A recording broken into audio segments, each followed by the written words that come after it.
옛날, 아주 먼 옛날, 강원도 영동 지역의 작은 마을이 백운촌이 자리 잡고 있었다. 이 마을은 백두산 자락에 둘러싸여 있었고, 그 중에서도 마을 사람들은 백두산의 정상에 자리하는 빛, 호수에 대한 전설을 입에 담곤 했다. 그 호수는 낮에는 태양빛을 받아 은빛으로 빛났고, 밤에는 달빛을 받아 신비로운 푸른 빛을 발하곤 했다. 이 호수는 백운호라 불리며 수천 년 전 천상에서 내려온 신비의 여우가 자리 잡고 있다는 전설이 있었다. 백운촌에는 선우라는 젊은 청년이 살고 있었다. 그는 어린 시절부터 백운호를 동경하며 자랐고, 결국 어느 날 그곳을 직접 찾아가기로 결심했다. 그의 할아버지는 선우에게 주의를 주며 말했다. 백운호는 아무나 찾을 수 있는 곳이 아니란다. 호수의 정령을 만나기 전까지 그 누구도 그곳에 이를 수 없었지. 하지만 선우는 모험심에 불타올라 그 길고 험난한 여정을 떠났다. 길을 떠난 선우는 숲을 가로질러 산을 넘고 계곡을 지나면서 길을 잃기 일쑤였다. 그러나 그가 포기하려 할 때마다 신비로운 여우의 목소리가 들려와 용기를 북돋아 주곤 했다. 드디어 몇 날 며칠을 걸친 후 선우는 백운호에 도착했다. 호수는 전설 그대로 은빛으로 반짝이고 있었다. 선우가 호숫가에 다가서자 물결 속에서 흰색 꼬리를 가진 아름다운 여우가 모습을 드러냈다. 여우는 은빛 털을 가진 신령이었고 부드러운 목소리로 말했다. 젊은이여, 그대는 드디어 여기에 도달했군. 무슨 소원을 빌러 왔는가? 선우는 잠시 생각한 후 대답했다. 나의 소원은 이 마을이 오래도록 평화롭고 풍요롭게 사는 것입니다. 그리고 저는 이 호수의 비밀을 지키겠습니다. 여우는 미소 지으며 말했다. 내 소원은 매우 소중하구나. 이 호수의 비밀을 지키겠노라 맹세했으니 나는 너에게 백운촌에 영원히 흐르지 않는 물이 없는 샘을 줄 것이다. 여우는 자신의 꼬리를 흔들며 호수의 물을 한 움큼 걷어올려 샘의 근원이 되어줄 맑은 물방울로 만들었다. 그 물방울은 하나의 청명한 샘으로 변했고, 그것을 들고 마을로 돌아온 선우는 샘물을 백운촌 한가운데에 설치했다. 신비한 여우의 약속대로 샘물은 마르지 않았고 백운촌은 영원히 풍요로움을 누리며 번영했다. 세월이 흐르며 그 샘은 마을의 신성한 곳으로 추앙받았고, 이따금씩 마을 사람들은 여우를 기리며 제사를 올렸다. 백운호의 전설은 세대를 거듭하며 전해져 내려왔고, 신비로운 여우의 이야기는 사람들의 가슴 속에 오래도록 살아남았다. 두 번째 이야기. 아주 오래전 정읍지역은 현재의 모습과 너무나도 달랐다. 넓은 들판과 울창한 숲이 가득했으며 사람들은 자연과 더불어 조화롭게 살아가고 있었다. 이곳에 관한 전설은 세월이 지나도 사람들의 마음속에 길이 남아있다. 옛날 옛적 정읍의 한가운데에는 거대한 강이 흐르고 있었는데 그 이름은 은빛 강물이었다. 그 강물은 주변의 모든 생명체의 생기를 불어넣었으며 그 물을 마신 사람들은 모두 건강과 행복을 누렸다고 한다. 그러나 그 강이 아무렇게나 흐른 것은 아니었다. 강의 근원에는 신비로운 금빛나무가 자라고 있었는데 바로 생명의 나무라 불렸다. 이 나무는 하늘에 닿을 듯이 높고 웅장했으며 그 가지마다 황금빛 열매가 주렁주렁 열려 있었다. 정읍의 사람들은 매년 이 생명의 나무에 감사, 의식을 올리며 그들의 풍요와 행복을 기원했다. 그들은 이 나무가 은빛 강물에 생명을 불어넣고 강물이 다시 모든 것을 윤택하게 해주는 순환 구조를 잘 알고 있었다. 그래서 그 나무와 강이 더럽혀지거나 해를 입지 않도록 늘 조심하고 경계하였다. 그러던 어느 날 이 인근 지역에 탐욕스러운 장수가 한 명 찾아왔다. 그는 금빛 나무의 소문을 듣고 달콤한 열매를 따서 왕에게 바치면 큰 보상을 받을 것이라 생각했다. 그는 사람들을 속이고 숲 깊은 곳으로 나아가 생명의 나무에 다가갔다. 그는 칼을 뽑아 나무의 줄기를 제거하려 했지만 그 순간 땅이 크게 흔들리며 무서운 천둥 소리가 울려 퍼졌다.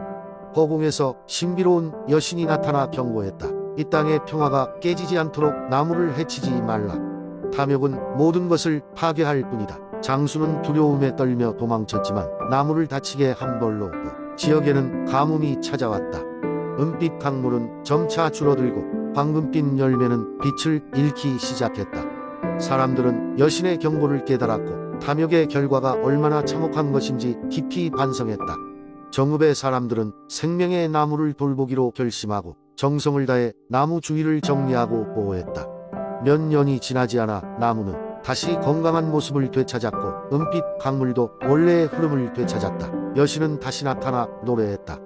너희들의 진정한 마음을 보았다. 이제 이 땅은 다시 풍요로움과 행복으로 가득 찰 것이다. 그 후 정읍은 다시 한번 번영을 이루게 되었고 사람들은 자연의 소중함을 배우게 되었다. 그들은 언제나 자연과 조화롭게 살아가려 노력하였고 은빛 강물과 금빛 나무는 그들에게 이전보다 더 많은 축복과 풍요를 가져다 주었다. 세 번째 이야기. 옛날 옛적 푸르른 바다와 광활한 모래사장으로 유명한 태안에는 신비로운 힘을 가진 바닷가가 있었다. 이 바닷가에서는 해가 질 때마다 조용히 속삭이는 바람 소리와 함께 신비로운 빛이 바다 위로 퍼져나갔다고 한다. 어느 날 태안에는 힘겨운 가뭄이 찾아왔다. 긴 가뭄으로 인해 마을 사람들은 큰 어려움을 겪고 있었다.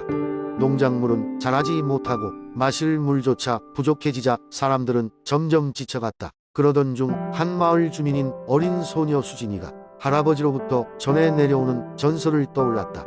그 전설은 바로 속삭이는 바닷가에 숨겨진 소금의 정령에 관한 것이었다. 이 정령은 바닷가의 소금 알갱이 속에 숨어 있으며 바다의 균형을 지키고 인간에게 도움을 줄 수 있는 능력을 가지고 있다고 했다. 수진이는 마을을 구하기 위해 이 전설에 신락 같은 희망을 걸고 모험을 떠나기로 결심했다. 그날 밤 수진이는 반짝이는 별빛을 따라 바닷가로 향했다. 그녀는 할아버지에게 들은 방법대로 해가지 후 바닷가에서 정령에게 자신의 진심을 전달했다. 부디 저희 마을을 도와주세요. 이대로는 모두가 지쳐 쓰러질 것 같아요. 수진이는 바다에게 간곡히 부탁하며 밤새 기도를 올렸다. 그때였다. 바다에서 은은한 노란빛이 물결치며 솟아올랐다.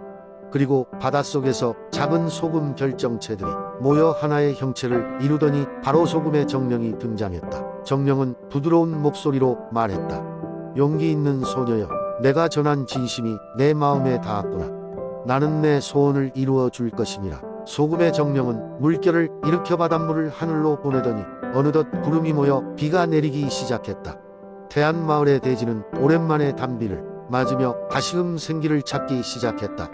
사람들이 기뻐하며 환호할 때 수진이는 자신을 위해 기꺼이 애써 준 소금의 정령에게 진심으로 감사했다. 마을은 그 후로도 소금의 정령에게 정기적으로 바다의 수호를 부탁하며 신비로운 바닷가를 존경하게 되었다.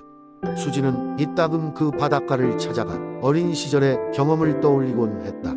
그녀의 이야기는 마을 사람들에게 전해져 다음 세대에도 이어졌고 태안의 바다는 그날 이후로도 사람들에게 큰 힘과 위안을 주는 장소로 남았다. 수진의 용기와 믿음 그리고 소금의 정령과의 만남은 태안 지역에서 영원히 잊히지 않을 동화로 자리잡게 되었다. 그리고 이 이야기는 태안의 바다가 가진 신비로움을 다시 한번 일깨워주는 소중한 전설로 남아있다. 네 번째 이야기. 옛날 옛적 한국의 남서쪽 해안에 위치한 진도라는 아름다운 섬에는 다양한 전설과 신화가 전해 내려오고 있었습니다. 그중 하나는 바로 진도를 수호하는 바위 요정들의 이야기였습니다. 진도의 남쪽 끝에 있는 해안가에는 용추암이라고 불리는 커다란 바위가 있었습니다.